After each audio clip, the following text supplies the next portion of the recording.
بسم الله الرحمن الرحيم وبه نستعين عليه نتوكل الصلاة والسلام على من لا نبي بعده. السلام عليكم ورحمة الله تعالى wabarakatuh. Sumayin nawa ang kapayapaan at biyaya ng Allah Ta'ala. Lahat ng papuri ay para lamang sa Allah, sa ating mga kapatid. Magandang umaga po sa inyo lahat. Kasi po, message lang ito.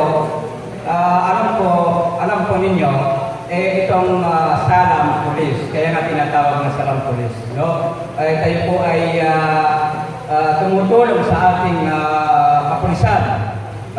Tayo po ay tumutulong ng paano tayo makaroon ng mapayapang pamumuhay sa ating mga lugar.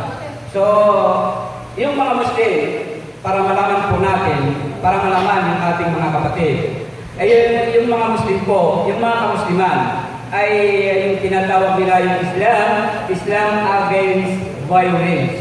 No? So lahat ng nangyayari dito sa ating bansang Pilipinas, yung mga pagbubomba, yung mga terrorist, ginagawa ng mga taong sila nagsasabi sila ay mga Muslim, ay against po yan sa relihiyong Islam. So ano po, yung Islam po ay pangkapayapaan po yun.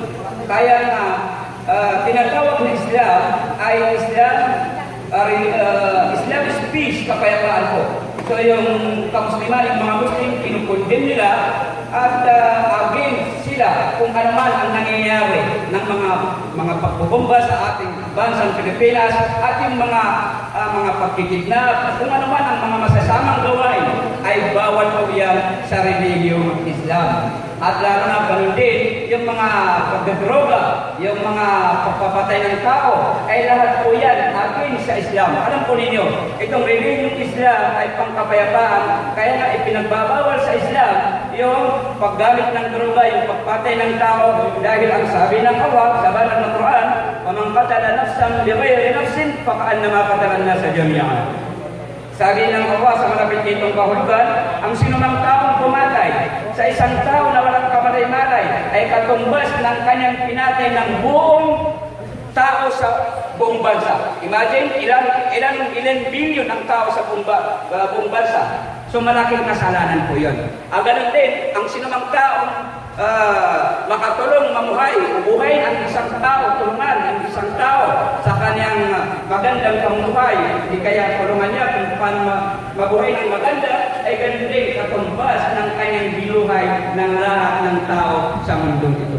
Kaya kami pong mga Muslim ay against po kung ano man ang mga nangyayari sa ating bansa na mga yung nabanggit natin, dahil hindi po yan kagustuhan ng ating relihiyong Islam. Kung ano man ang nakikita ninyo, yung nadadakit, yung mga gumagawa ng mga masasama na sila ay mga Muslim, hindi po yan kautusan ng relihiyong Islam, at lalo na hindi po yan kaugalian ng mga tunay na mga Muslim. Dahil po ang tunay na Muslim, si Propeta Muhammad siya ang nagsabi, al-Muslimun huwa man salima al-Muslimun min lisanihi wa yadihi. Ang tunay na Muslim ay siya ay makakapagbigay ng kabutihan. Pag siya ay nagsalita, ay makakapagbigay ng kabutihan sa sangkatawan. Ganon din ang kanyang mga gawain ay makakapagbigay sa kanyang makakapagbigay ng kabutihan, kapayapaan sa sambayanan ng katawan, sa mga tao sa kanyang lugar. Iyan po ang